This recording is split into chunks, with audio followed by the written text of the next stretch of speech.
Hi అండి. ఏం చేస్తున్నారు? ఎలా ఉన్నారు? బాగున్నారా? నేనైతే చాలా బాగున్నానండి. మీరు కూడా బాగుండాలని ఆ భగవంతుని మనస్ఫూర్తిగా కోరుకుంటూ ఇట్లా నీళ్ళు చల్లి చక్కగా ముగ్గులు పెట్టానండి. శుభ్రంగా నీట్గా బాగుంటుంది కదా ఇట్లా ముగ్గులు పెట్టుకుంటే. వర్షాలు పడుతున్నాయండి. వర్షం మధ్యాహ్నం నుంచి వర్షం రాను, ముగ్గులన్నీ పోను అనమాట. ఇలాగా చూడండి. ఇటు తులసమ్మ వారి దగ్గర చక్కగా ముగ్గు పెట్టుకొని పువ్వులు అలంకరించుకొని ఇలాగ చామంతి పూలు అండి ఇప్పుడు బాగా వస్తున్నాయి. రేపు దసరా వస్తే ఇంకా ఫుల్ రేట్లు ఉంటాయి అన్నమాట. ఇదిగో ఇలాగా ముగ్గులు పెట్టుకొని పువ్వులన్నీ అలంకరించుకుంటే బాగుంటుంది కదండి. ఈరోజు పూజ అంతా అయిపోయిన తర్వాత అండి ఇంకా బంగాళదుంప పచ్చిమిరపకాయలతోటి ఇగురండి చాలా బాగుంటుంది అన్నమాట.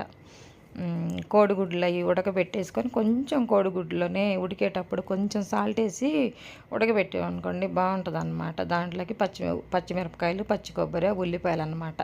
ఇలా పొడుగ్గా కట్ చేసుకుంటే బాగుంటుందండి. చిన్నగా కాకుండా పొడుగ్గా కట్ చేసుకోవాలి పెద్ద ఉల్లిపాయలు. ఆ తర్వాత పచ్చి కొబ్బరి, పచ్చిమిరపకాయలు అండి. ఇది కొంచెం కారంగా ఉంటేనే బాగుంటుంది అన్నమాట.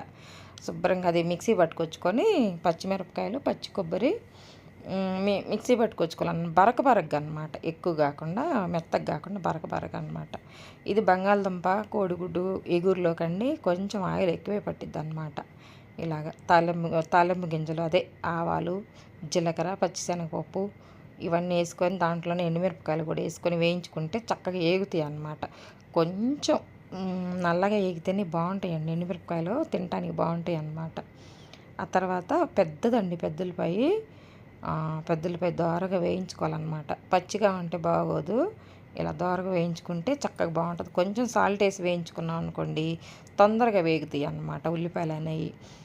ఎప్పుడు కూడా ఇలాగే వేయించుకోండి. ఉల్లిపాయలు ఎక్కువ ఉల్లిపాయలు కొంచెం తక్కువ ఇలా వేసుకొని వేయించుకుంటే సాల్ట్ వేసుకుని వేయించుకుంటే తొందరగా వేగుతాయి అన్నమాట. ఇట్లా దోరగా వేగిన తర్వాత ఇది ఇట్లా అల్లం వెల్లిపాయ పేస్ట్ అండి. అల్లం వెల్లిపాయ పేస్ట్ కూడా బాగా ఎర్రగా వేగాలన్నమాట. పచ్చిగుంటే అస్సలు బాగుండదు. దీంట్లోనే కొంచెం పసుపు వేసేసుకొని ఇది వేసుకున్నాం కదా పచ్చిమిరపకాయలు, పచ్చి కొబ్బరి మిక్సీ పట్టుకున్నది అది కూడా దీంట్లో వేసుకొని ఆ పచ్చి వాసన పోయిన దాకా వేయించుకుంటే బాగుంటుంది అన్నమాట. ఇలాగా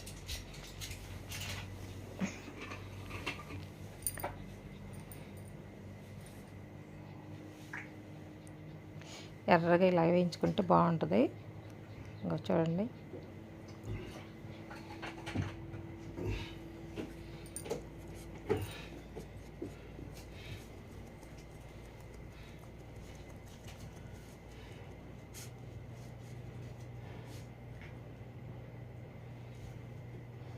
కొంచెం పచ్చి కరివేపాకు వేసుకుంటే బాగుంటుంది అన్నమాట నీట్గా. ఇలాగా తర్వాత మనం బంగాళదుంపలు చక్కగా ఉడకబెట్టుకొని అది పొట్టు తీసినాక సన్న ముక్కలు మీడియం సైజు ముక్కలు కట్ చేసుకొని వేసుకుంటే బాగుంటుంది అన్నమాట. దాంట్లో సిమ్లో పెట్టుకొని వేయించుకోవాలి ఇలాగా.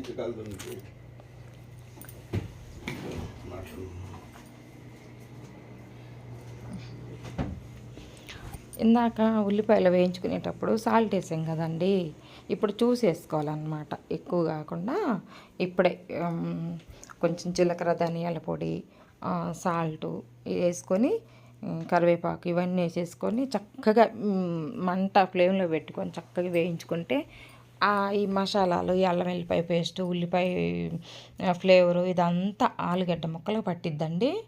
ఇలాగా చూడండి అసలు కమ్మగా ఉంటుంది అన్నమాట. ఇదంతా మనం సిమ్లో పెట్టుకొని చేసుకోవాలన్నమాట. బాగుంటుంది ఆలుగడ్డ కూర.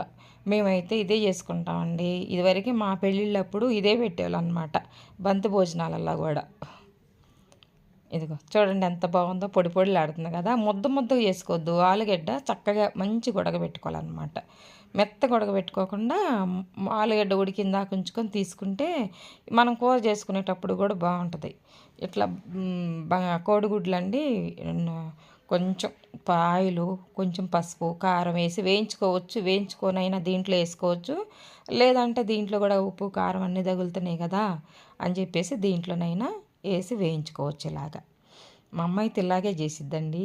ఇప్పుడేమో కలర్ కోసం కోడిగుడ్లు మన పసుపులో కారం ఉప్పు ఇవన్నీ వేయించేసి దీంట్లో కలుపుతున్నారనమాట. మేము చిన్నప్పుడు మా అమ్మ ఇలాగే చేసేదండి, నేను కూడా ఇలాగే చేశాను. మాకు ఇంట్లో చాలా అందరికి ఇష్టం అండి ఈ కూర అంటే, చాలా చాలా బాగుంటుంది అనమాట. ఇంకా నవరాత్రులు వస్తున్నాయి కదండి, నీసు అనేది తినం కదా, చేసుకున్నాం అనమాట. రేపు అమావాస్య, ఎల్లుండి నుంచి నవరాత్రులు అనమాట. చూడండి కూర కలర్ఫుల్గా ఉంది, తింటుంటే కూడా భలే టేస్ట్గా ఉంటుందండి. ఇదన్నమాట ఇవాళ వీడియో. మీకు నచ్చితే ఫ్రెండ్స్, నేను నచ్చితే లైక్ చేయండి. కొత్త వాళ్ళు ఎవరైనా చూస్తే మన వీడియో తప్పకుండా సబ్స్క్రైబ్ చేసుకోండి, ఓకేనా. ఎల్లుండి నుంచి నవరాత్రులు స్టార్ట్ అవుతాయి. చక్కగా అందరం ఇంట్లో పూజలు చేసుకొని అందరు అమ్మవారికి కుంకుమార్చన చేసుకుంటే చాలా చాలా మంచిదండి సాయంకాలం అప్పుడు. ఓకే, ఉంటాను, బాయ్ అండి.